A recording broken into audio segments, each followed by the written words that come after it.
যদি কারো ছেলে দুনিয়া থেকে বিদায় হয় অথবা মেয়ে দুনিয়া থেকে বিদায় হয়ে গেছে, তখন যদি সবর করতে পারে, আল্লাহ আমাকে দিয়েছিলেন আবার নিয়ে গেছেন, সন্তান দেওয়ার মালিককে আরো জোরে কোন, দিয়েছেন কে, নিয়েছেন কে? আল্লাহ দিয়েছিলেন। আল্লাহ রাব্বুল আলামিন আবার নিয়ে গেছেন। আমি সবর, নবীজি বলেন যদি সবর করতে পারে কিয়ামতের কঠিন ময়দানে আল্লাহ রাব্বুল আলামিন তাকে উত্তম পুরস্কার দান করবেন। কেমন উত্তম পুরস্কার? কিয়ামতের কঠিন ময়দানে মুসলমানদের ছোট যে বাচ্চা ছিল, এই নিষ্পাপ বাচ্চাদের কি আল্লাহ রাব্বুল আলামিন ডাকদা বলবেন, তুমি তো নিষ্পাপ, তোমার কোনো গুনাহ নাই, তুমি মাসুম, তুমি চলে যাও জান্নাতের মধ্যে। এমন এক ছোট্ট বাচ্চা ডাকদা বলবে, প্রভু গো, দুনিয়ার জমিনে যাওয়ার পরে মাকে মা বলে আমি ডাকতে পারি নাই, বাবাকে বাবা বলে ডাকতে পারি নাই, আমার আব্বা কই, আমার আম্মা কই? আল্লাহ বলবেন তোমার মা বাবা জাহান্নামের লাইনে দাঁড়িয়ে গেছে, এদের আমল ভালো না। বুখারী শরীফের হাদিসে উল্লেখ করা হয়েছে, ছোট্ট বাচ্চা ডাকদা বলবে, প্রভু আমার মা বাবাকে যদি আমার সঙ্গে জান্নাত না দাও, আমি কিন্তু জান্নাতে যাইতাম না। আল্লাহ আমার মা বাবাকে মাফ দিয়া আমার সঙ্গে জান্নাতের টিকিট দিয়া দাও।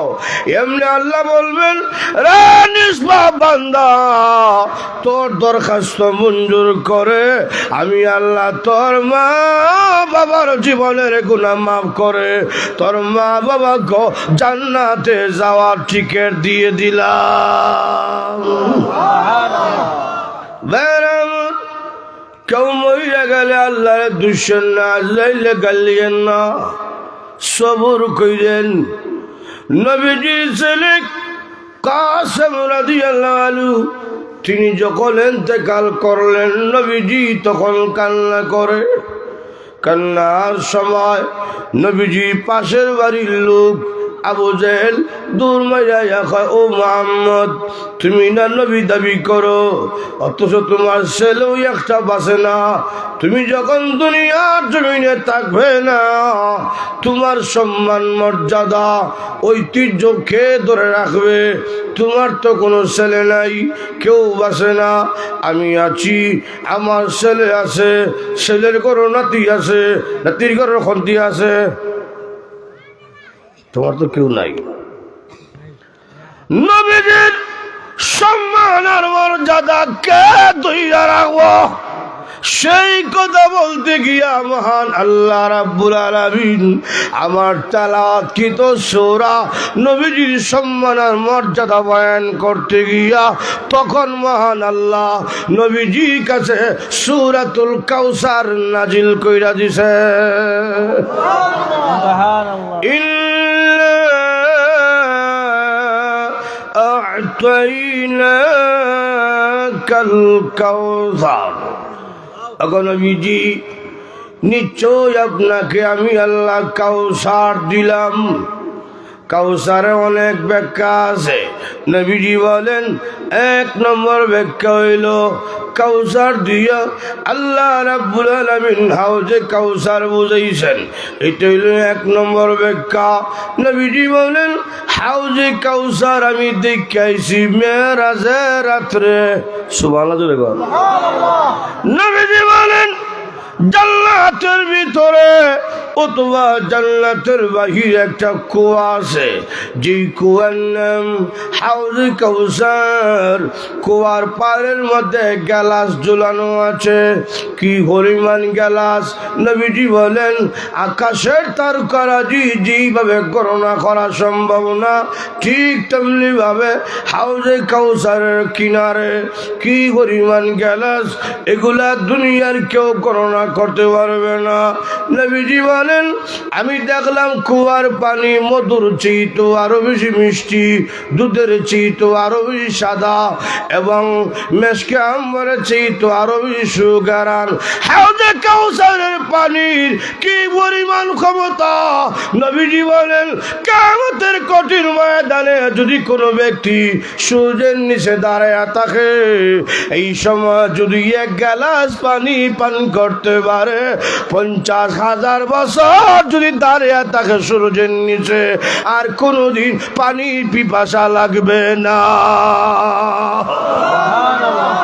নবীজি হাউজে কাউসারের কিনারা দাঁড়ায় কান্না শুরু করছে, প্রভু গো, এই কুয়ার মালিক যেহেতু তুমি আল্লাহ, এই কুয়ার মালিক আমারে বানিয়ে দাও। আল্লাহ রাব্বুল আলামিন ডাকদা বলছেন, গো নবীজি, এই দুনিয়ার জমিনে আদম পয়গম্বর যাওয়ার পরে 400 বছর পর্যন্ত কান্না করেছিল। কান্নার কারণ হইল আমি আল্লাহকে সন্তুষ্ট করা। আমি আল্লাহ সন্তুষ্ট হয়ে গেলাম, আদম এবং হাওয়াকে মিলিয়ে দিলাম, কিন্তু কাউসারের মালিক বানাই নাই। নবীজি, ইব্রাহিম নবী আমাকে খুশি করার জন্য নমরুদের আগুনে জাপ দিয়েছে, আমি আল্লাহ খুশি হয়ে গেলাম, নমরুদের আগুনকে জান্নাতের বাগান বানিয়ে দিলাম, কিন্তু আমি আল্লাহ ইব্রাহিম নবীরে কাউসারের মালিক বানাই নাই। নবীজি, আপনার ছেলে কাসেম তাহের ইব্রাহিমকে এনে আমি আল্লাহ রাব্বুল আলামিন আপনার নবীকে হাউজে কাউসারের মালিক বানিয়ে দিলাম। রাসূল তখন কয়, আল্লাহ, আমার ছেলে যদি মরতো না বাঁচতো, একদিন তো মরতো না, মরতো না, একটু আগে আল্লাহ নিয়ে গেছে, কিন্তু মাঝখান দিয়া তো আমি কাউসারের মালিক হয়ে গেছি। কিয়ামতের কঠিন ময়দানে আমি আমার গুনাহগার উম্মতকে হাউজে কাউসারে পানি পান করামু। জোরে কর সুবহানাল্লাহ। কষ্ট আছে, কিছুক্ষণ চলবে, তাহলে মাঝখান থেকে উঠাউটি করে না, এই বাহ, এই ইবলিসে গুতা মারে, কেউ উঠেন না। মাঝখানে রুগী কেউ বসবেন না, যে টেবরা ভরে মাঝে বুঝেন না। আর মাঝখানে যারা বসবে এদেরকে নিয়ে আমার বাদ চলতো, এ যদি গুতায় উঠে তো তুইব, কেউ উঠবেন না।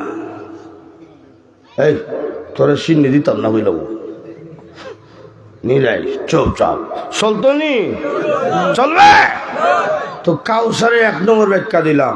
2 নম্বর ব্যাখ্যা হইল, ওগো নবী, আপনার ছেলে আনছি মাত্র 3 জন, কোনো কোনো কিতাবে 60 জন, 3 বা 60 আল্লাহ মাত্র 3 জন, কিন্তু আপনাকে দিছি আমি আল্লাহ অসংখ্য অগণিত রুহানি আওলাদ, অসংখ্য অগণিত উম্মত। তারা আপনাকে এমন ভালোবাসবে নিজের মা বাবার চাইতে, নিজের বিয়ে বাচ্চার চাইতে, এমনকি তারা জীবনের চাইতে আপনাকে কোটি কোটি গুণ বেশি ভালোবাসবে। সুবহানাল্লাহ, জোরে বল সুবহানাল্লাহ। আমরা উম্মতে মুহাম্মদী নবীকে নিজের জীবনের চাইতে কোটি কোটি গুণ বেশি ভালোবাসি। কথা কোন ঠিক কিনা? এইরকম উম্মত আর কোন নবীর নাই, আর কোন নবীর নাই। যেমন মূসা নবীর উম্মত 6 লক্ষ, তারা কেমন ছিল? এদের বৈশিষ্ট্য কি? লোহিত সাগর পার হইয়া ওই পারে গেছে, ওই পারে যাওয়ার পরে কয়, মূসা নবী আপনার সঙ্গ দুইরা বাড়িঘর ভালো হয়েছে। এই মূসা নবী, আমাদের পেটে খিদা লাগছে, খাবার দেন, খাবার দেন। মূসা নবী কয়, আল্লাহ করতে খাবার দিব? আল্লাহ ডাক দেখো, আপনি পেরেশান হইয়েন না, এদেরকে আপনি বলেন পেটে খিদা লাগতে দেরি হবে, আমি আল্লাহ খাবার ফাটাইতে দেরি করতাম না। ইয়া আল্লাহ, যেইভাবে সুবহানাল্লাহ হইতেছেন বোঝা যায় সুবহানাল্লাহ হইতে যে ভিতর খালি গেছি। এখন তারা কয়, আচ্ছা বুঝলা খাবার হয়েছি, আমরা পরনে শুধু কাপড়, অতিরিক্ত কোনো কাপড় নাই। এই কাপড় ফুরান হইলে, ময়লা হইলে, ছিঁড়া গেলে নতুন কাপড় পাবো কোথায়? আল্লাহ পাক তখন বললেন, এদেরকে আপনি বলেন এদের কাপড় পুরাতন হবে না, ছিঁড়বে না, ময়লা হবে না। সুবহানাল্লাহ, জুড়ে বল। এখন তারা কয়, বুঝলাম, আমরা কাপড় চোপড় লাগতো না, আমরা সাথে আমরা ওয়াইফ আছে, কিছুদিন গেলে তুই বাচ্চা কাচ্চা জন্ম নিব, তো আমরা না কাপড় লাগতো না। বাচ্চা যখন জন্ম নিব তাদের কাপড় ভাইমু কই? আল্লাহ তখন বললেন সন্তান যখন দুনিয়াতে পাঠামু ফেরেশতাদের মাধ্যমে আমি আল্লাহ পোশাকের ব্যবস্থা কইরা দেব। এখন তারা কয় বুঝলাম পোশাক দিব, বাচ্চা তো জায়গার থাকতো না, বাচ্চা তো দিন দিন বড় হইব, কাপড় তো জায়গার থাকবো। ঘুমাই গেছে, বুঝছিনি কেমন দুষ্ট? বাচ্চা তো দিন দিন বড় হইব, কাপড় তো বড় হইতো না। আল্লাহ তখন বললেন এদেরকে বলেন বাচ্চা যত বড় হবে কাপড়ও তত বড় হতে থাকবে। এখন তারা কয় বুঝলাম কাপড় লাগতো না। আল্লাহ ডাক দেখো মুসা নবী খালি খাওয়াই হইতো না, এদেরকে পরীক্ষা করেন। কি পরীক্ষা? এই দেশ দখল করতে হবে, বাতিলের বিরুদ্ধে জিহাদ করতে হবে। তখন তারা কয় আপনি আর আপনার আল্লাহ বিল্লাহ জিহাদ করেন, আমরা এর মধ্যে নাই, আমরা আছি হালুয়া রুটির মধ্যে। আশেক দুই রকম, আশেক দুই রকম। লাইলি মজনু নাম শুনছেন নি? লাইলি এটা তো শোনার কথাই। লাইলির লাগিয়া মজনু ভাগলিয়ে বাড়ি ঘর ছাড়ি দিছে। এখন লাইলি চিন্তা করলো আমার জন্য যে বেটা বাড়ি ঘর ছাড়ছে তা তো কিছু দেওয়া দরকার। এই দাসী আগামীকাল আমার লাইলি মজনুর জন্য 1 গ্লাস দুধ হাদিয়া দিয়াইবে। দাসী তখন কয় আপনার মজনুরের জীবনও দেখছি না, চিনব কিভাবে? তখন লাইলি কয় আমার মজনুর চিনার আলামত কুইয়া দেই, দেখবি? দুলাবালো উড়ায়। লাইলি হইয়া চিল্লি মারে, মারি মধ্যে গরু মারে। যখন আলামত কুইয়া দেয় গড়ের দেওয়ালের ফাঁসে ছিল একটা বাটফার, বাটফারে শূন্য দুধ খাবার সুযোগ যায়। দাসী যখন পরের দিন দুধ লিয়া যায় বাটফারে রাস্তার মধ্যে মাটির মধ্যে গরু মারে, দুলাবালো উড়ায়, লাইলি হইয়া চিল্লি মারে। দাস্য মনে করছে মনে এইটাই মজনু। লাইলে দুধ দিছে, দুধ খাইয়া মুখ ফুটছে বাড়ির জায়গা। 1 সপ্তাহ খাইছে। 1 সপ্তাহ পরে লাইলে ডাক দেখা, এই দাসী আমার মজনু শুধু দুধ খায় আর কিছু কয় না? কয় না। কিতা করে? দুধ খাইয়া মুখ ফুটছা বাড়ির জায়গা। তুই তোর বাট ফরে লাগা রয়েছে। আর আমার মজনু তো খাইয়া বাড়ির যাওয়ার কথা না, তোর কাছে কোনো কথা বললে দেওয়ার কথা। আজকে পরীক্ষা করি। পরীক্ষা হইলে একটা গ্যালাস নিয়ে যায়, একটা চাক্কু নিয়ে যায়। গ্যালাসে কোনো দুধ নাই। গিয়া কইবি তোমার লাইলি রক্তের অভাব দেখা দিছে, 1 গ্লাস রক্ত না পাইলে উনি বাঁচবে না, রক্ত দেন। এখন বুঝা দিব আসলে আর নল না। যখন গ্যালাসে চাক্কু লিয়ে যায় বাটফাটা রাস্তার মধ্যে দুলাবালো উড়ায়, গোল মারে, লাইলি খুঁজে সিল্লি মারে। লাইলি যখন দেখছে গ্যালাস খালি, হে দাসী দুধ কই? দাসী কয় 1 সপ্তাহ দেখা পাইছি, আজকে বার করার লাগেছে। কি হয়েছে? কয় রক্তের শূন্যতা দেখা দিছে তোমার ভূমিকার, দাও রক্ত দাও। এমনি হে লঙ্গি উল্টাইয়া দূর মাইয়া কয় আমি হইলাম দুধ খাওয়ার মজনু, রক্ত দেওয়ার মজনু আমি না। আমার আসল মজনু কই? সামনে যা খাইবে। সামনে গিয়ে দেখাচ্ছি কি অরিজিনাল মজনু। এ বন্ধু দাঁড়াও, শুনি না। এ বন্ধু লাইলির সংবাদ আছে। জাগাত বেরিক করছে লাইলির সংবাদ। লাইলি কি হয়েছে? তোমার লাইলি রক্তের শূন্যতা দেখা দিছে, 1 গ্লাস রক্ত না হইলে উনি বাঁচত না, প্রাণে বাঁচবে না। তখন মজনু ডাক দেখো 1 গ্লাস কেন, আমার মাথা থেকে পা পর্যন্ত গোটা দেহ লাইলির জন্য ওয়াক্ফ করে দিলাম। আমি জিন্দা থাকবো আর লাইলি রক্তের শূন্যতা মরবে, এটা হতে পারে না। এটি হলো আসল আশেক। হল না ঠিক কিনা? এটা হলো খাঁটিটা। ঠিক তেমনি ভাবে আল্লাহর নবী রাহমাতুল লিল আলামিনের সাহাবায়ে কেরাম কেমন ছিলেন? তারা কেমন ছিল? খাঁটি আশেক। উহুদের যুদ্ধের ময়দানে যখন আল্লাহর নবী রাহমাতুল লিল আলামিন কাফেররা নবীকে ঘেরাও করে নিয়েছে, নবীজি ডাকদা বললেন, রে সাহাবীরা তোমরা কোথায়? কাফেররা তো ঘেরাও করে নিয়েছে। এমন চতুর্দিকে 5 জন সাহাবী দাঁড়িয়ে গেলেন। সামনে যিনি দাঁড়ালেন ওনার নাম আবু দুজানা রাদিয়াল্লাহু আনহু।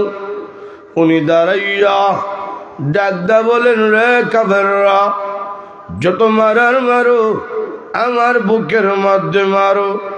আমি জিন্দা থাকা অবস্থায় আমার নবীর শরীর মোবারকে একটা তীরের জখমও লাগাইতে দিব না। কোন কোন তীর ওনার পেটে লেগে পিছনে বের হয়ে যায়, বুকের মধ্যে লেগে পিছনে বের হয়ে যায়। একজন সাহাবী ডাক দেখায়, রে আবু দুজানা, একটু নড়াচড়া করো না কেন? একটু হারকাত করো না কেন?